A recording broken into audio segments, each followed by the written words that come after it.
Ces deux jeux que je vous propose de parler, on va prendre la direction de la Belgique, chez nos amis, nos voisins et nos frères ludiques. On va parler d'une campagne qui se déroule en ce moment autour d'un jeu de basket un peu particulier. Je vous propose d'en savoir un peu plus sur les démons d'Halloween, le Mortal Basket. Et pour cela, nous allons retrouver Benjamin François. Bonjour Benjamin. Bonjour. Alors, avant de parler de cette campagne et de ce jeu Mortal Basket qui s'inscrit dans un ensemble de jeux qui porteront tous le nom commun des démons d'Halloween, on va s'intéresser à vous, à ce que vous proposez. J'imagine que vous êtes joueur vous-même et cette maladie elle remonte à quand? À mon enfance, je crois, comme tous les joueurs, en fait, j'ai jamais su m'arrêter et je suis passé de jeux de société à des jeux de plateau, à des jeux de rôle, à des jeux vidéo, voilà quoi. Donc, je suis un gamer pur et dur.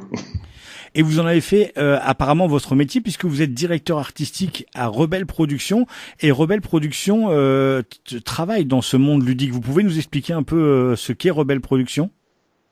Ben, Rebelle Productions, oui, on a créé le studio, donc c'est une association d'artistes et on a créé ce studio justement pour pouvoir réaliser nos projets de jeux indépendants comme les démons d'Halloween. Et notre studio fait du jeu, mais plus pour des clients et pour des entreprises. On a du coup, grâce aux bénéfices, on peut manger de notre passion et pouvoir sortir des jeux de type les démons d'Halloween. Alors Enfin, oui, les démons pardon. d'Halloween, le Mortal Basket, en tout cas les démons d'Halloween, ça fait quand même quelques mois que je suis une page Facebook qui a de l'actualité et le Mortal Basket c'est le premier jeu. Alors vous pouvez nous expliquer un peu ce que va être ces démons d'Halloween en général? Oui, bien sûr. Donc, les démons d'Halloween, ce sont des univers de jeux de plateau à scénario avec figurines. Qui dit, ça veut dire qu'ils ont plusieurs jeux de plateau. Le manoir, par exemple, les extérieurs du manoir, et il y a le Mortal Basket qui est le premier des plateaux. Et chaque démon d'Halloween peut être joué sur n'importe lequel de ces plateaux. Chaque plateau amène des nouveaux scénarios, etc. Alors ça veut dire que vous avez pensé à un univers complet autour de ces démons d'Halloween? Tout à fait. Le pitch de base est toujours le même. C'est le 31 octobre, donc à la fête d'Halloween. Les démons débarquent sur la Terre et pour mettre le chaos dans le monde des vivants. Et après, bah, tout dépend de où ils atterrissent, quoi, hein. Donc sur un terrain de basket ou dans un manoir ou dans un train, comme je viens de le dire. Alors des jeux de sport, il y en a pas tant que ça en fait. Quand on commence à éplucher le catalogue ludique, il y a bien quelques jeux de voitures, des jeux autour du foot, c'était presque une obligation. Mais votre jeu est original parce que des jeux de basket, à part des jeux vidéo, en jeu de plateau, c'est pas fréquent, c'est même un peu inédit. Oui, c'est pas faux. Par contre, là, c'est pas du marketing, c'est pas voulu, c'est parce que je suis passionné de basketball. Et voilà.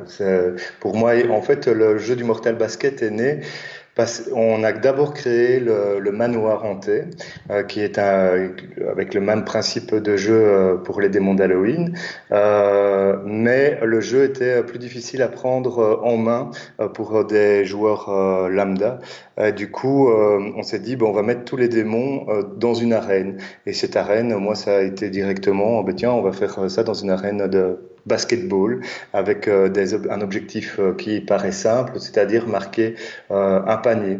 Parce qu'il faut savoir que quand on est dans un manoir, ben, il y a des portes, il y a des murs, il y a des armoires qui contiennent des objets, on peut se cacher dans les armoires, on peut se cacher en dessous des tables, il y a des cheminées qui sont des passages secrets, il y a des fenêtres, on peut ouvrir ou fermer les portes, si on a un fantôme, on traverse les murs, et donc il y a toutes des notions pour des joueurs comme moi, entre guillemets, pour des joueurs avertis, on sait ce que c'est une ligne de vue, on sait, enfin, tout ça, c'est de la base.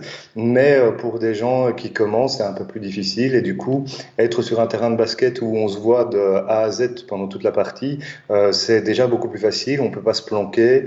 Et du coup, bah, ça fait une belle grosse arène bien rigolote, quoi. Et on n'a qu'un seul objectif à première vue, c'est-à-dire on doit, comme c'est un match de basket, on doit essayer de marquer le plus de points possible. Maintenant, il faut savoir que tous les jeux des démons d'Halloween. Tous les plateaux des démons d'Halloween possèdent des scénarios qui sont typés par rapport au thème, ici le basket, mais il y a quand même plusieurs scénarios. C'est toujours scénario avec S. Donc ici, c'est soit tous les coups sont pour le Mortal Basket, tous les coups sont permis et c'est le premier qui atteint le top score qui gagne. Donc il y a les top scores de 7 points, 12 points et 21 points. 7 points, c'est à peu près une demi-heure de partie. 12 points, c'est à peu près une heure et demie de partie. Et 21 points, alors là, on est parti pour des grosses parties hardcore game de 2-3 heures. Maintenant, quand on joue avec ce système de top score, on peut jouer avec ballon normal ou ballon humain. Donc, si on joue avec un humain comme ballon, si jamais on le lâche, ben lui, il va partir du terrain et une fois que il y a plus d'humains pour jeter dans le panier, ben voilà, la partie elle est terminée. Ou sinon, on peut jouer avec ou sans arbitre. Si on est avec arbitre, on est très fort dans un match de basket pur et dur pour les fans de basket. Si on retire l'arbitre, on est plus dans un jeu de fight que dans un jeu de basket, même si l'objectif est encore de marquer des paniers. Voilà, puisqu'on est quand même des démons, on a tous des pouvoirs de malades, de transformer les gens en grenouilles, de se taper dessus, de se rendre amoureux, de créer des tempêtes sur le terrain, de créer des fumigènes, de prendre des armes, enfin, etc., etc., et j'en passe, quoi. Alors ça aurait été moins original dans une arène comme beaucoup de jeux le proposent régulièrement. Sur un terrain de basket, tout de suite, on voit bien que vous avez ajouté des règles à la fois du sport et du combat d'arène qui rajoutent du piment. Comment on fait le choix de ces règles en essayant de pas trop déborder dans le combat d'arène et de rester justement dans ce jeu qui est le Mortal Basket. J'imagine que votre passion pour le basket vous a aidé. Ah oui, tout à fait. Bah, le principe de base, c'est dans le basket, ce qui est génial, c'est qu'il y a le basket de rue et qu'il y a le basket officiel. Et dans le basket de rue, c'est déjà un peu plus tous les coups sont permis, mais on peut faire tomber quelqu'un, mais l'objectif est quand même de marquer un panier. Donc, il était quand même très très simple de revenir sur l'objectif, parce que même si les démons d'Halloween, c'est un monde ouvert avec beaucoup de scénarios et beaucoup de possibilités dans les parties. Il faut quand même réussir à atteindre l'objectif, quel que soit cet objectif. Ici, si c'est le panier, ben voilà, on est obligé de marquer. Et si on marque dans la zone de tir, ben c'est 2 points. En dehors de la zone de tir, c'est 3 points. Et quand la balle elle sort, et l'entre-deux se fait au milieu. Et donc on a vraiment cette énergie qui doit être là. Et il y a le côté très speed du basket qui doit être là et que je trouvais très intéressant aussi. Ça aussi, c'était un choix. J'aurais pas pu prendre. J'aurais moins apprécié de travailler sur un jeu de foot ou de rugby où il y a les points sont plus longs à marquer en fait. Ici, ce qui était intéressant, c'est qu'on ressent cette fight et tu viens de marquer un panier, ben moi, paf, je t'attrape le ballon et je te contre-attaque et je t'en marque un autre et du coup, on est dans cette pulsion de rapidité, quoi. Alors on n'est pas dans un jeu de 1 contre 1, vous avez laissé l'opportunité de jouer en équipe puisque le jeu s'adresse à jusqu'à 6 joueurs. Oui, et même plus en fait. Donc, ce qu'il faut savoir, c'est que bon, ici le crowdfunding est là, donc qui est le qui tourne autour du Mortal Basket, donc la première boîte, ce n'est qu'une boîte de base. Et dans la boîte de base, en fait, il y a que 4 figurines, mais tous les backers vont pouvoir accéder via notre site en print to play à tous les démons et tous les scénarios et tous les prototypes que l'on fait pour qu'ils puissent tester un petit peu tout l'univers. Et donc, en fait, le jeu, nous, on a déjà joué des parties jusqu'à 10. Donc, ça se joue de 2 à plein de joueurs. Maintenant, quand on est novice au démon d'Halloween, comme dans tous les gros jeux, il vaut mieux commencer à 2, 3, 4. Ça, c'est très bien parce que il faut apprendre à connaître ces personnages et bien comprendre les règles. Ici, les règles des démons d'Halloween sont relativement simples. Pour des jeux de plateau, on est à peu près à 7 pages de règles, ça dépend avec ou sans illustration. Donc on tourne dans un livret de règles de 7 à 10 pages. Mais après, chaque personnage est très très typé et a ses propres pouvoirs, quoi. On passe de la sorcière qui transforme les gens en grenouilles avec, comme je disais tout à l'heure, avec qui crée des brouillards et des tempêtes, avec un sorcier qui pousse les gens à la dépression jusqu'au suicide, à une petite fille qui transforme, une petite démone qui transforme les gens en pommes pour les manger, etc., etc. Du coup, on est avec des pouvoirs très très différents, et donc apprendre à utiliser ces personnages, ça prend une partie ou deux, et puis quand on en a marre de ce personnage-là, on le change, etc. Mais du coup, pour revenir à la question initiale, c'est un jeu qui peut se jouer de 2 jusqu'à 10, 12 personnes selon les parties et selon les scénarios. Maintenant, pour les matchs de basket, il faut rester un peu correct. Donc, un 5 contre 5, c'est déjà très très bien. Et il faut vraiment bien connaître le jeu pour pas que la partie soit trop longue. Vous avez rajouté aussi un autre élément qui fait que ce jeu a une rejouabilité assez grande, c'est les durées de partie que l'on peut choisir de courtes à longues. Il suffit de choisir le scénario que l'on veut jouer et du coup, on peut très bien s'installer pour une partie de 40-45 minutes jusqu'à de très grosses parties de plus de 2 heures. Ah oui, tout à fait. Oui, oui, ça c'est clair. C'était une volonté, c'est les scénarios en fait, hein. Donc c'est tout un système de scénarios. Et donc un scénario dans les démons d'Halloween donne l'objectif de la partie, par exemple atteindre un certain top score, donne la durée de la partie, donne le nombre de joueurs et les personnages ou les personnages non joueurs qui viennent dans cette partie. Et également, il faut ça aussi le souligner parce que c'est important, le type de partie, c'est-à-dire est-ce qu'on joue chacun pour soi, en équipe ou en coopératif, donc tous contre le jeu, quoi. Donc il y a les 3 modes qui existent selon le scénario. Dans le Mortal Basket, dans les parties qui sont à télécharger, c'est pas pas dans la boîte de base, mais on pourrait jouer contre une équipe de basket professionnelle humaine, et du coup là on est les démons contre des humains et on ne doit pas se faire ridiculiser, et donc on se bat contre l'équipe humaine, et en général la partie du Mortal Basket que moi personnellement je préfère, c'est le système de jouer en équipe, donc à du 2 contre 2, 3 contre 3, 4 contre 4, 5 contre 5, ou sinon on peut jouer aussi chacun pour soi, et on a chacun notre petit marquoir, donc voilà.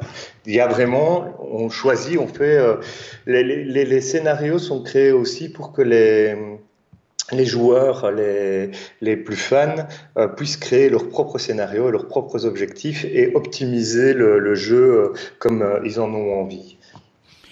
Vous l'aurez compris, comment jouer une partie de basket avec des démons? Eh bien, c'est tout simple. Il y a le Mortal Kombat dans les démons d'Halloween. Dans cette boîte, vous allez retrouver des fiches démons, il y a des figurines, il y a des cartes pouvoir, un plateau de jeu, tout un tas de choses, de la 3D pour que le rendu soit là aussi. Ça, c'est aussi une volonté, hein, de pouvoir jouer avec des figurines, des paniers de basket en 3D pour être comme sur un vrai terrain de basket, hein. Oui, ici il faudra voir si on arrive à atteindre les paliers pour que les figurines soient en 3D. Au départ, ce sont des figurines qui sont en carton, et je le répète, qui seront toutes les figurines, même des démons, et tous les protos seront en print to play pour les bakers, dont les figurines en 3D qui ont été réalisées, si on a une imprimante 3D, pourront être faites. Mais pour voir par rapport au crowdfunding, ça va dépendre le palier qu'on atteint à la fin du crowdfunding, c'est-à-dire fin novembre. Alors, je rappelle les dates. Ce crowdfunding, il a débuté déjà. Il reste une vingtaine de jours par rapport à la date de l'enregistrement de cette interview. Les paliers commencent à partir de 5 euros pour soutenir le projet. Vous pouvez également donner 15, 25 euros. La boîte de base, c'est 35 euros pour les early bird, mais attention, il y a un nombre de boîtes simplement limité. Après, c'est 45 euros. C'est pas très très cher pour un jeu de société, en fait. Ah non, on essaye en fait, puisque c'est notre première, c'est pour nous, la première marche l'aventure des démons d'Halloween. On voulait notre objectif n'est pas de se faire de l'argent sur le dos des joueurs. Notre objectif est d'ouvrir l'univers des démons d'Halloween aux joueurs pour pouvoir créer une communauté ensemble. Et puis après, on ira voir le marché international si les joueurs suivent, quoi, si la communauté suit. Une petite mention particulière pour l'illustrateur ou les illustrateurs qui ont fait un vrai travail original autour de ce jeu. C'est moi, merci. Donc l'illustrateur principal, et le seul illustrateur qu'il y a dans les démons d'Halloween, c'est moi. Là, dernièrement, j'ai été aidé c'est vrai, par l'équipe pour les décors, pour le graphisme pour le soutien. Mais c'est tout un travail En fait, pour la petite histoire, cette aventure des démons d'Halloween a commencé pour moi mon travail de fin d'études et c'est un truc que j'ai mis dans un tiroir et puis que avec que j'ai ressorti avec des copains en me disant ce jeu il est super, il faut qu'on en fasse quelque chose, quoi. Et puis si je crois me rappeler, vous aviez commencé à présenter tout d'abord un jeu dans un manoir. Hein. C'est le fameux jeu un peu plus expert que vous comptez sortir sûrement après cette campagne de Mortal Basket. Exactement. On nous sort d'abord le Mortal Basket parce qu'il est plus simple à prendre en main pour un bon nombre de joueurs. Et puis après le manoir, on aimerait le sortir dès l'année prochaine. Donc de continuer évidemment l'aventure de Démons d'Halloween avec après cette première marche qui est le Mortal Basket. Je vous invite à jeter un œil avéré sur ce Mortal Basket, les démons d'Halloween. C'est une campagne Ulule. Il y a une page Facebook qui s'appelle aussi les démons d'Halloween et Benjamin François, une page Facebook qui relaie largement l'actualité de cette campagne des démons d'Halloween, le Mortal Basket. Merci beaucoup et très bonne campagne à vous. Je rappelle que cette campagne dure encore une vingtaine de jours. Elle se finit le 30 novembre. Merci beaucoup Benjamin. Merci à vous et alors on compte sur vous pour rentrer dans la communauté des démons d'Halloween.